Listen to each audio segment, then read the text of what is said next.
I think everybody, for student athletes and students too, is I think it's getting the kids excited about and having growth mindset.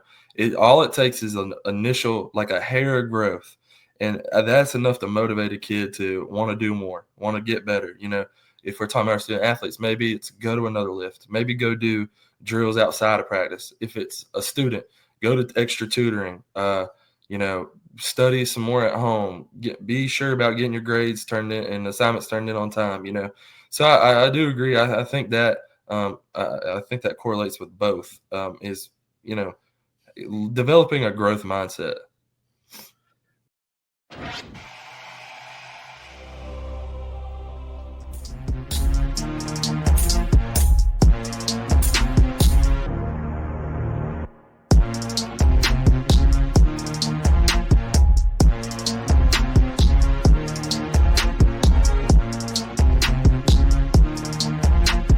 He played 3 years of varsity football at East Gaston. He was at the center position, and he is now officially the new coach of the East Gaston Warriors. Coach Medici, how's it going? It's going good. Appreciate you having me on. All right, so I'm going to give you a little backstory in this podcast. So as a teacher and as somebody I've never coached like in high school level or college or pros, but I've coached like youth sports, my kids' sports, and as a male in the teaching role, I think there's a big thing about like a big crossover for coaches who coach sports and then teach in the classroom. And I think that there's a big crossover for these teachers and how they connect with students. So like, that's my whole idea of this podcast. So like when I'm interviewing these coaches, it's not about the X's and O's or what you're doing on the field or your wins or losses. It's more of like what you're doing in the classroom or how you're molding these men or girls into the future, So let's start with you as a young age. What was Coach Medici like growing up? Well, it's kind of funny you say that. I didn't really even start playing football till I was in 7th grade at Stanley Middle. Really just wanted to play it just because some friends were and wanted to get involved. And from the very first, I remember it to this day, from the very first practice we ever had, I got hit by a kid, and he just rang my bells. And I just remember, as crazy as it sounds, that was one of the most exciting feelings, and it got me excited for what was to come, and I fell in love with the sport right away. That's like one of those, like, they say fight or flight mentality. It's like you get, like the UFC fighters say it all the time. It's like when you get hit in the face, it's like your body does one of two things. Like you either back up and say, all right, this isn't for me, or you jump right in and you're like, all right, I want to fight. So it's funny, like you get hit in football, your bells rang, and it's like football was your thing. Besides football, you said you didn't start till 7th grade. Did you play other sports up until that point? So I growing up in Stanley, baseball has a big youth presence here. And so played a little bit of youth baseball, played a little bit of youth basketball growing up. And then I did swim pretty much my whole life for the Stanley Swim Club here in downtown Stanley. And so that's pretty much, I've always been involved in athletics pretty much my whole youth. Is there a coach or some type of mentor that had like a big impact on you when you were younger? Because I mean, now we'll get to your age in a little bit, but like you're 23, you're a new head coach now, but it's like somebody's had to have impacted you at some point in your life in order for you want to be in coaching. Yeah. But when I was first started playing in 7th grade, we had our head coach was Cody Edge, and he was a fantastic guy. Love him to death. And he's now back at East Gaston, coaching wrestling with David Sides. And he had a big impact on me because he wasn't a guy that was just going to let people get by. He instilled perfect effort into us, and he instilled working hard and a lot of other core values that, I still carry with me to this day, and that I talk to these guys at East Gaston all the time about every single day. And so he was my first coach that really had a big impact on me and, made me realize, if you want what you really want in life, you got to have perfect effort, really, honestly. Have you ever had the point, like in your athletic career, like when you're playing, that you've thought about quitting and like maybe somebody brought you back? With my time at East Gaston playing, we weren't very good. Like my freshman year, we didn't win a game on JV. Sophomore year, We won 3 games on varsity. Junior year, we won 0. And our senior year, we won 1 game. And really junior and senior year, those were kind of the tough times where it was like you're questioning what you're doing, and you're like, why the heck am I coming out here every single day, putting in this work to just get this result? And my dad was the one that he was a big impact on me. He's just, we had the saying growing up, Medici's never quit. We don't ever give up on anything. Maybe if you don't want to do it next year, that's fine, but you don't stop cold turkey. And so he motivated me to just keep pushing through. And I'm grateful he did, or I don't think I'd be here talking to you today.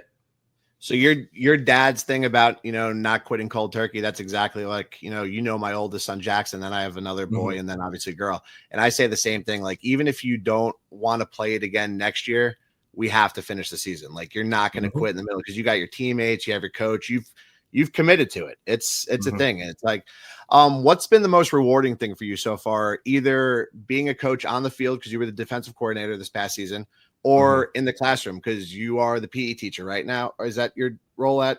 Yes. East Gaston? Yep. So either actually in the classroom or on the field, what's been the most rewarding thing for you so far?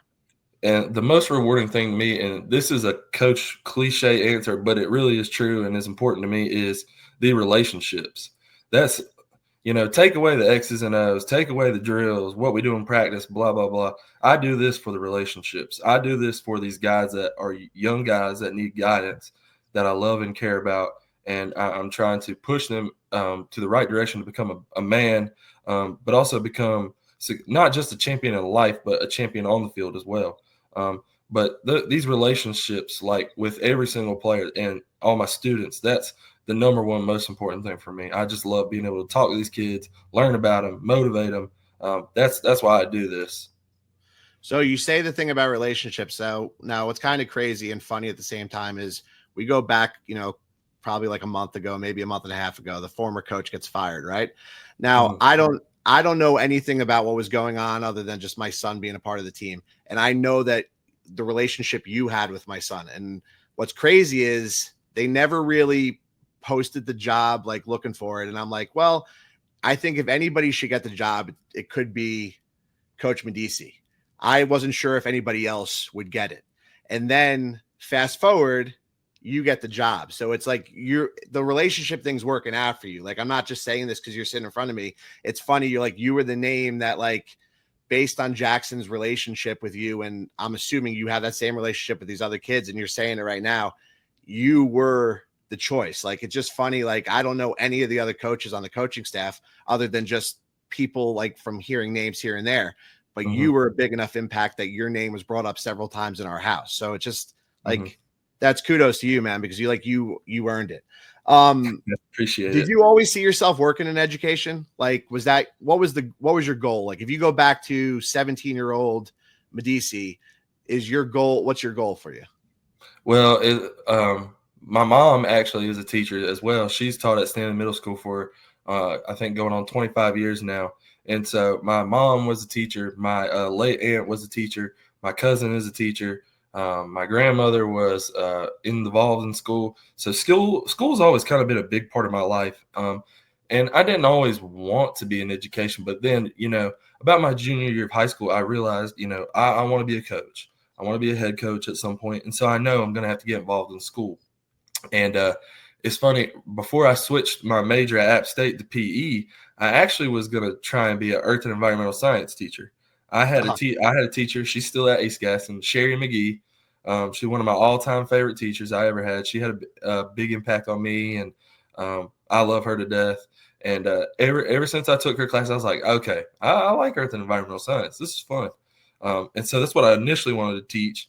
Fast forward to college, where I'm working for App State football, and that's literally sun up to sundown all day. That was a little bit difficult to manage that with my class. So I switched to PE, but same thing. I mean, I've always wanted to be, probably since high school, when I realized I want to be a coach, I've always wanted to be an educator too. I need that structure of school. I couldn't see myself working at an office or doing really anything else. We'll jump into the classroom in just a second, but you mentioned, like, kind of always wanted to be a coach. What was the goal to be a coach? Was it Was it to be a college coach? Was it to be the NFL? Was it the cliche thing, I want to be an NFL coach? Or was it, I just want to be a coach, it doesn't matter where? Well, East Gaston's kind of been looked at as the, I don't want to say redheaded stepchild, but it's been looked at as like a promotional job for coaches. They come here for a couple of years, they leave and go to another school. And, I had a coach my freshman to junior year of high school. His name was Sean Joyce. He had a big impact on me. And I just realized what this community of Stanley and Mount Holly has to offer for East Gaston High School and the football program. And I realized, this was my dream job. Like I said, people want to come here to do a year, 2 or 3, and they go on to the next big job. I'm here for as long as they'll have me. This is the only place I want to be. This place is special to me. I walk these halls, and I have memories of me and my classmates and my best friends and my wife. And this place is just special. It's different at East Gaston. It really is. Yeah, and that's a good attitude to have too, because I think you're going to be successful, because one of the things I've everybody talks in the community about, East Gaston and everything going on there. One of the things I said is like, you have to be somebody who's like fully invested, because as you said, I've lived here 14 years now in North Carolina. And it's just, we'll be honest, like East Gaston's the redheaded stepchild to South Point, and it's just like, no matter what happens, it'll always be that way, and it's just like, but if you're the person who, I went to school like you, I went to school at East Gaston, I'm young, I want to be here, my wife's here, my wife went to school at East Gaston, like you have, I think, what it takes to like rebuild this program. And you mentioned Sean Joyce. Years ago, I interviewed him when nobody wanted to play for the East Gaston football team. Like I remember that, like 2012, you couldn't get enough kids to go out for it. And then it became a thing. Like now you have enough kids. So it's like, it's there. You just have to have the community involvement. Let's jump into the classroom now. What have you taken from the field that you see translates from your coaching style on the field into the classroom for you, like into your PE classes? I'll tell you this, because this has kind of been my big, I don't want to say humbling moment, but when you're in a college education preparation program, they make you do 8 million pages of lesson plans. They make sure you have 8 million cues to use to teach a certain concept. And so I went into it this year fully thinking that was going to transfer over. And then my first couple weeks teaching, I was like, okay, this is we're going to have to make this a little bit more simple and dumbed down. And I got a lot of my motivation to simplify from football. We're going to focus on one goal today, one concept, and we're just going to progress slowly and surely. And so I just think, learning to simplify and, don't have the ego that you have to have these master lesson plans or these master, concepts to teach, or these master, et cetera. Just do what works. Teach the way you're comfortable and confident teaching, and you'll be successful. Being a coach and now being in the classroom, do you see a connection with kids that play sports? They do better academically? Oh, absolutely. It's again, funny you say this. Since we got back from break, first time we have third period football class. Since getting back from break, I told these guys right away, I was like, look, if we want to make this thing the way we know we can, everything we do has got to be to a high level, from the way, and it's cliche, but it's true. From the way we practice, to the way we walk to the locker room, the way we talk to people, to the way we do in the classroom, it all transfers. Everything matters in our program. And so they'll tell you, you could ask a bunch of them, they'll say, oh, coach is on me about my grades every single day. And so I think having a coach that puts a high expectation on and standard for grades and performance in the classroom is, I don't want to say peer pressure, but is almost pressure to perform and work hard in the classroom. And I think that, people talk about peer pressure, and I think everybody thinks about bullying, but there's positive peer pressure and there's negative peer pressure. And so just that's kind of how I feel about having a coach and, holding your athletes to that expectation. Yeah, and I agree with you about the pressure thing. So, like, I'm big in my classroom. I mean, I teach fourth grade, but I'm big in my classroom. Like, we're a team, So it's like when you're only as strong as the weakest link. So, like, if there's a boy or girl who's acting up or out of, it's sometimes we all got to go down with them. It's just like, and it's in each case is different. Like if it's just one kid continuously all the time, then maybe you fix that. And it's the same, I'm sure, with coaching on a team. It's like if that person continues to be the weak link, boom, he either switches position or maybe he's off the team. I'm a big proponent though of the climb in sports. Like I think it's, you guys didn't have a great season last year at East Gaston, and I grew up a Jets fan. I'm a Panthers fan now. And I've been watching terrible football for like the last 30 years of my life, but there's something about the climb, like the struggle is real, but it's like, you can kind of like, it energizes me every season and it excites me. Do you see the same thing with sports? And then even like in the classroom, like stuff shouldn't come easy to people. Like you see them do better when they struggle and there's like perseverance they have to go through. Yeah, absolutely. I think everybody, for student athletes and students too, I think it's getting the kids excited about and having growth mindset. All it takes is an initial, like a hair of growth, and that's enough to motivate a kid to want to do more, want to get better. If we're talking about our student athletes, maybe it's go to another lift, maybe go do drills outside of practice. If it's a student, go to extra tutoring. Study some more at home. Be sure about getting your grades turned in and assignments turned in on time. So I do agree. I think that I think that correlates with both. Is developing a growth mindset. As a coach, do you see strategies from that you do coaching that you think other teachers should connect and bring into their classroom? Oh yeah, absolutely. I mean, one thing that I love and that I've implemented in my PE classroom is competitions. More competition, making people more competitive, because our generation isn't just naturally competitive. Not everybody's just got that drive to be a competitor. And so, like in terms of football, we do some kind of every other day. We do some kind of competitive one-on-one, mano-a-mano. And if you win, there's no negative reward. So if you lose, you don't do anything. But if you win, there's a positive reinforcement there. And so I think just, like, for example, it's my sports medicine honors class. I have second period. We did our Kahoot. Everybody loves Kahoot, and I love Kahoot. I think it's great. Is you split everybody up into teams. Here's the prize. Let's go. And quickly enough, you'll see how much those kids do actually pay attention and how much they actually know. Because kids they want to be competitive. They just need to be pushed to be competitive. So you mentioned splitting kids into teams. You're coach of a football team. How crucial is teamwork? And I deal with this all the time in the fourth grade level. A lot of kids don't want to work together. And I tell them all the time, I'm like, there's a lot of people in the real world that I don't like and I don't want to work with. I've worked with people in the past I don't want to work with, but you have to work with people. Do you think everybody on the Eagles gets along right now? No, but they're playing in the Super Bowl in a week and a half. Does everybody on the Chiefs get along? Probably not, but they're playing the Super Bowl. So how important is the teamwork aspect? And how do you preach that to your students?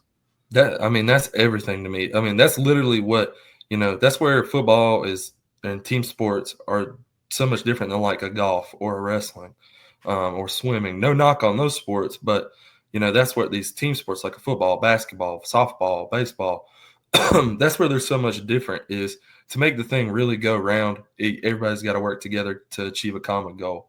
And so, we preach that every single day. We do. We have the guys elect people to what we call our leadership council.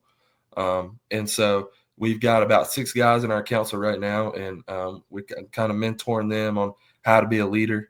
Because I really think every kid wants to lead. They just don't have the resources or knowledge to lead. And so that's our job, is to teach them how to do so. Because I think the best programs are player led. I shouldn't have to say a word. The other guy should hold you accountable. But we start these, I don't want to say smart lunch, but we'll meet during lunch about 10, 15 minutes during, on a Wednesday, one time a week, and we're going to talk about a topic like, confrontation. How do you break up confrontations? Or we talk about, I don't want to say criticism, but providing constructive criticism to teammates. Yeah. Just stuff like that these kids don't learn any other way. That's super huge to me. And then if we had to put that in the classroom too, I think if you don't give your students some kind of role, sorry, I'm sick. No, you're good. I think if in your classroom you don't give your kids some kind of role, they don't have any kind of investment. So we've got a couple kids in my PE class in fourth period. They know they're the equipment managers. They're going to go get the equipment out for what we're doing for that day. Or we've got kids that they understand the rules really well. They can be the officials for whatever game or activity we're doing, so on and so forth. So I think just I think teamwork and leadership, that's everything. That's what makes successful groups go around. Do the kids understand too, like, because I'm big in my classroom too, with like everybody has a job. Do they realize like how important, like, so I'll be honest with you, like when I was in high school, like everybody made fun of like the water boy, like that was the thing. Mm-hmm. Like, when you're a 13 and 14-year-old boy, that's what you do. You make fun of the water boy. But now as an adult and like covering sports for all the years that I did, and now as a teacher, like that job is super important. And without that person, a lot of things can go wrong real fast. So like, how do you preach that to them? Like how important the equipment manager is, how important the person is that's washing the jerseys, how important the person is that's making the team schedule, like how important like all of that is. Oh yeah. The thing about it is that I think they've gone so long without having some kind of responsibility. They're just naturally excited to have a pivotal role. And, we talk about, especially in the case of football, one guy doesn't do his job, it's going to bring the whole team down. And so that is a reflection of our roles as leadership and like our equipment manager, stuff like that. That translates to that as well. If equipment manager's slacking on water today, we're going to struggle as a group, so we preach that everything's got to be precise and everything's got to be done with precision and detail. And so, yeah, I absolutely do think, we preach that to them every single day. All right, let's talk about your impact now as a coach, either in the classroom or on the field. What's a story or an example of a time where you've either see a student in the classroom or a student athlete on the field grew because of you, like the impact that you had on them? So I'll tell you this. This is a story from my first semester PE body wellness class. And this kid was our water boy and equipment manager this year for us. Great kid, loves football. He comes in, tells me the college football AP poll every week, so I don't ever have to pull up ESPN. He informs me. But his goal for the semester was to learn to throw a spiral. And so we worked on it every single day in PE. We worked on the form. We worked on the technique. We worked on increasing the distance. And by the end of the semester, he learned, this is silly, but it was big for him. It was a huge accomplishment. And he learned to throw a tight spiral with accuracy and a pretty good distance. And so, like, that's an example in our classroom of, they set that big goal at the beginning, and it gives them something to work for every single day, and it motivates them every single day to achieve at the end. That's just kind of an example from our classroom.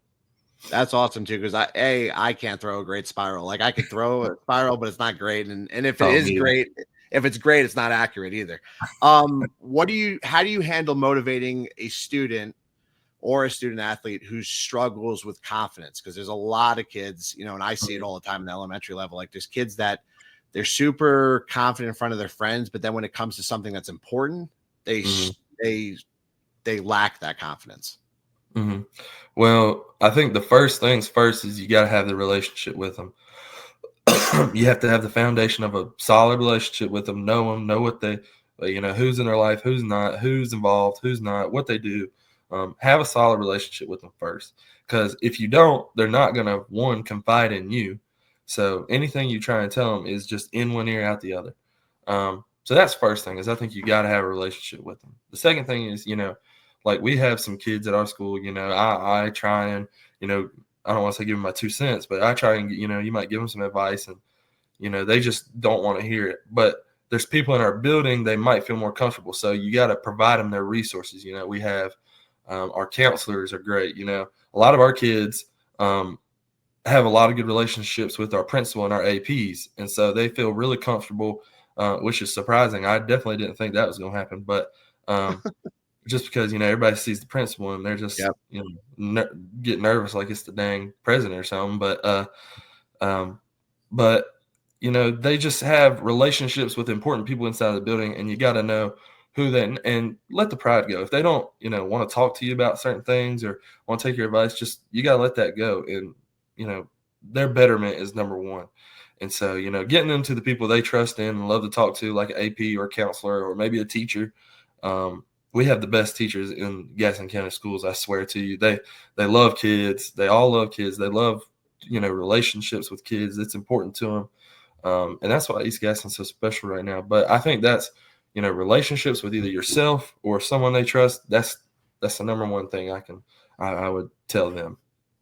What's the big takeaway that you want students or athletes to take away from their time with you? My time with me, whether you're a student or an athlete, is I want to instill, if you don't remember, the rules of cricket by the time you graduate, that's not a big deal. But I want you to take away the values of, having good integrity, good resilience, being part of a group. And like we talked about with our team this week, we established what our core values and core principles were going to be for our program. And coincidentally enough, the top 5 responses spelled tribe. And tribe to us stands for toughness, resiliency. I just said it. I'm having a blank. Whatever. I'm going to say integrity, but integrity. Yes. Sorry. Integrity, brotherhood, and effort, just core values that are going to help them navigate through their life and help them be successful in life outside of the classroom. That's the number one thing for me. If you don't remember anything else, take away those important values. Let's go a little rapid fire with you. All right. Just quick off the top of your head. Don't think too hard about it. Favorite sports movie? Favorite sport, Miracle. Oh, nice. That's funny. That's Jackson's favorite one too. If you could coach any sport outside of football, what sport would it be? I have to say golf. Oh, are you a big golfer? Love the golf. I don't get to do it enough, but I love it. What's your go-to motivational quote? Oh gosh, there's so many of them. I always remember being an App State guy. I'm just brainwashed App State now. Is old Coach Jerry Moore. He always said, always do more than what's expected. Do more than what's the expectation, and you'll be, you'll reach your goals. That one just sticks with me. Who's the most inspiring athlete in your opinion? Most inspiring athlete? Oh gosh, that's a tough question. Just because this is a tough question for me. I'm a Panthers fan. I know I'm wearing the Eagles hat, but I'm a Panthers fan, and I got to say Cam Newton. Okay. Just all the stuff he overcame, and it's a shame his career's over now. But injury, coming back over and over and over again. That's inspiring to me. So go back to thinking about when you played center in high school. Did you have any pregame rituals? And now, do you have any pregame rituals that you did as a defensive coordinator, and then things you're going to carry on now as a head coach? When I was a player, I was all about getting amped up. So I had the earbuds in. I'm listening to Metallica, listening to some, some AC/DC. I'm a classic rock type guy. So that was my pregame ritual as a player. But as a coach, I get excited, of course, but I don't try to get myself so amped up I can't focus. So I just sit. I just sit and relax, talk with the other coaches. I don't listen to music, nothing. I can't. It'll get me too amped up. So similar to like when people are dieting or working out, they have cheat meals. What's your post-game meal like after either a win or a loss? Because I can tell you right now, if you're anything like me, you're not eating a whole lot probably prior to a game. What happens after the game for you? My wife will tell you this. Post-game go-to meal is either one of two things: big double burger tray, ketchup and cheese and pickles from Cookout with a huge Coke, or we're going to McDonald's, and I love cheeseburger meal with French fries. I'm like Andy Reid. I gotta have that cheeseburger. All right. Last thing before I get you out of here, what advice do you have for aspiring coaches? Like if you had to give something to somebody going down the road and say, "Hey, this is what I think you should do." Don't worry. To me, it's don't worry about the scheme or the X's and O's, the drills, the practice. Through your progression of coaching, there's so many good coaches you'll run into that will teach you that stuff along the way. Be about players and be about relationships. That's what makes or breaks coaches. You can have a coach that knows everything and this, that, and the other by the books. But, he doesn't have a relationship with his guys. They're not going to, quote, run through a brick wall for him and go play their tails off for him. Just put, you'll learn that stuff as you go. Just be about the kids, be about the relationships. That's the number one thing for me. You mentioned running through a brick wall. So I'll tell you like a quick story. Like, so I grew up a big Florida State fan, right? Obviously, I cannot stand Clemson. All right. Now I'll go back about 6 years ago. I'm at the ACC kickoff. I'm doing an interview, and I interviewed Dabo Swinney. Dabo Swinney, in my opinion, I would run through a wall for him. Like the guy just motivated me. I don't know, I know Clemson's been on the down the last couple of years, but like the guy just motivated me.